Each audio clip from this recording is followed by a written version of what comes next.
afternoon. This is the first episode of Open Conversation with Malik. Now, if you notice, I'm rocking an Illinois sweatshirt. I'm gonna pour all my boys some champagne every day, every time I get. We're ranked 24 in the country right now. Been about 15, 16 years since we've been there, so I'm pretty hyped right now. But I'm in the North Hardin boys basketball locker room.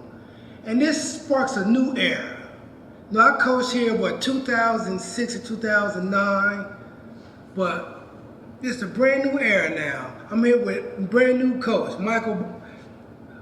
How you pronounce your name? Because I was calling you Michael B. Yeah. I was going to add the Michael B. Jordan. I left that out. How you pronounce your name? Baffour. Baffour, okay. Yes, sir. New head coach, Michael Baffour. How you doing, man? I'm doing good, my man. How you doing? Man, I can't complain. I'm good. Illinois won. Man, 5-1. 24th in the country. I'm doing pretty good.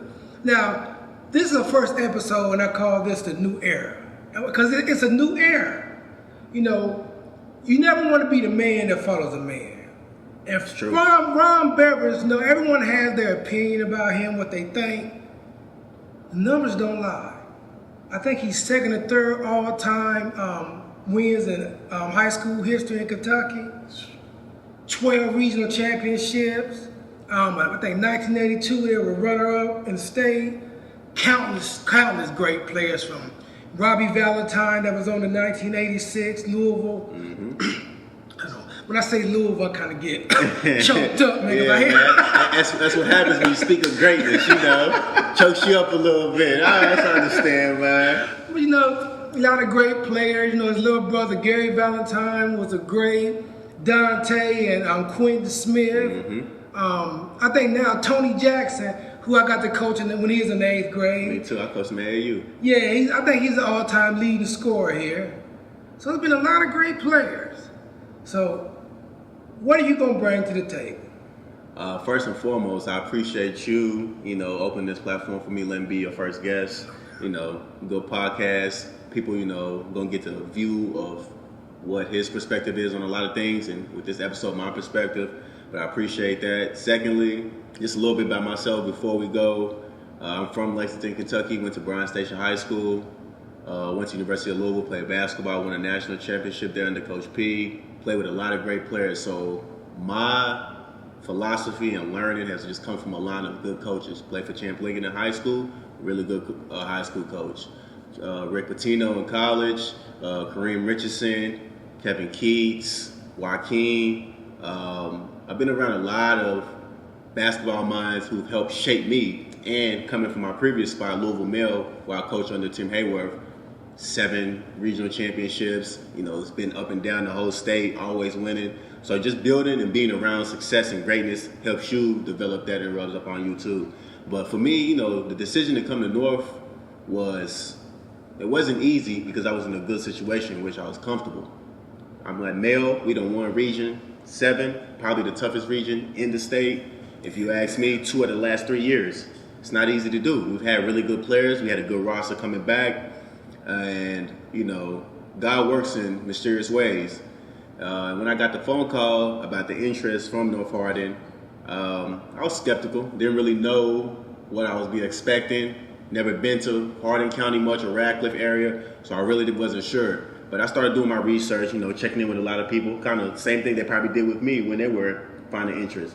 And, a lot of people have good things to say about the history. North Hardin's always been prominent, one of the best and most winning coaches. In high school when I was there, always a force, always had athletes, always gave you tough games. So to see where it has been and then where it was at currently, it just kind of, put some interest in my mind. So I went around, kind of did my background, checked on the players, watched some film, and what I saw was a group of kids who were just young, talented but young. And I know that building what is called success or building culture starts with the youth. You got to build it up in the young kids. And we did that at Louisville Mill, and I was like, I think I can implement some of the things we did there here as well. So I was excited. I'm kind of, new to this area, but I've been trying to ingratiate myself with a lot of people, just trying to build that culture again. For anything you do, you got to feel like a family. You have to build culture, and everybody has to be in this thing together, no matter what it is. And it's going to take sacrifice from a lot of people, but I know that with the group of kids that we have around here, with the correct mindset, everybody doing their part, working hard, you got to outwork everybody. It doesn't come easy, and it doesn't come, for free. You got to put in that work. And if we put in the right amount of work, we'll see success. Now, you have one luxury being, they call these the county schools. Mm-hmm. You get an idea who's coming to your school the next year. We got the feeder with JTA and North Middle. I think some JTA kids go to Bluegrass, but most of them come to North Hardin. So will you try to implement your system at the middle school level?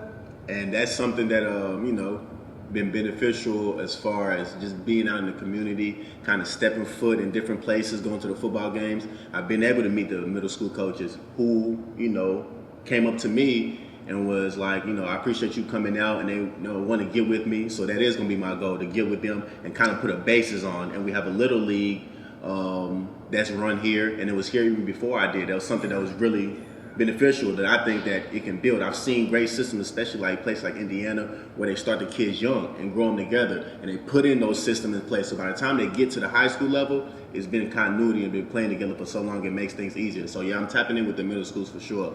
I stay at those games. You might think I'm one of the coaches there, because you have to see the talent, And you be seen. Yeah, you have to see the talent. To win basketball games, you gotta have good coaching, you gotta have good players, you gotta have good system. Everything has to fall in line together. So I want to see all the middle school kids outside of North JTA, even the ones bordering the lines too. I don't want to really miss out on any opportunities like that.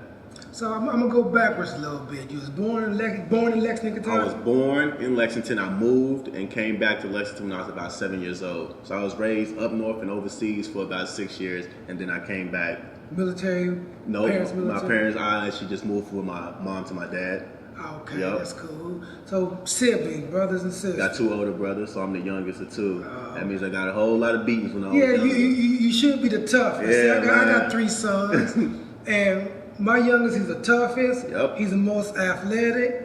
He's the most spoiled. Talk to me, all that. And, Yes, and sir. I don't know, he turned 17 in a couple weeks. I don't know if he's gonna make it. Yeah, man, it's tough. That bedroom, he gonna learn one way or the other. Yeah, tell him, man, I feel for him. I know how it is being the youngest. I love it though, because growing up, everything was hard for me. I was always the youngest in my friend group, in my family, but it just taught me hard work. Taught me, if I wanted to play with the other kid, I had to find my way.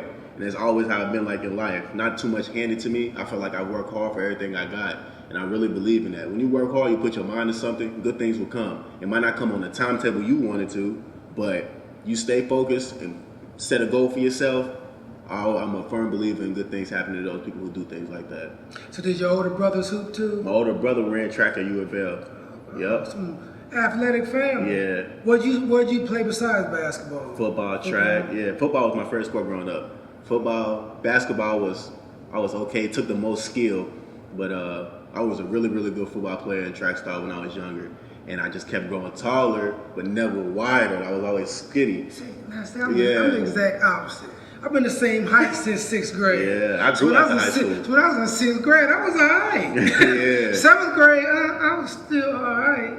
Come 8th grade, everybody passed me up. Yeah, man, that's crazy. Yeah, man, Coming out of high school, I was maybe 6 foot. I grew 2-3 inches after I left high school too. So it was huge for me. But I was always small but fast. So I had to utilize a whole lot of other things besides just my size, because I never really had that until I got older. So you say you played at Bryan Station. You said 2010 grad, right? Yep. That was the last year North Hardin went to state.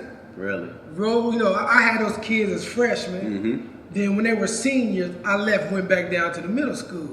Roosevelt, Emerson. It was a year after Jordan Bramlett and them graduated. Yep. The Emerson twins, James Berry, Nigel Phelps. Did you ever meet Jermaine Rutley? But I've heard the name before talking with Jordan. So that was 2010. You graduated. That was the last year we went to state. Yeah. Now, how were y'all your senior year? My senior year, we were good. We lost in regionals to, I believe, Henry Clay.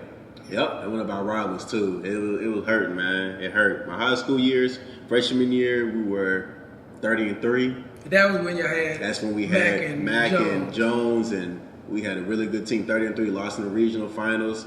My second year, we were about 27-7.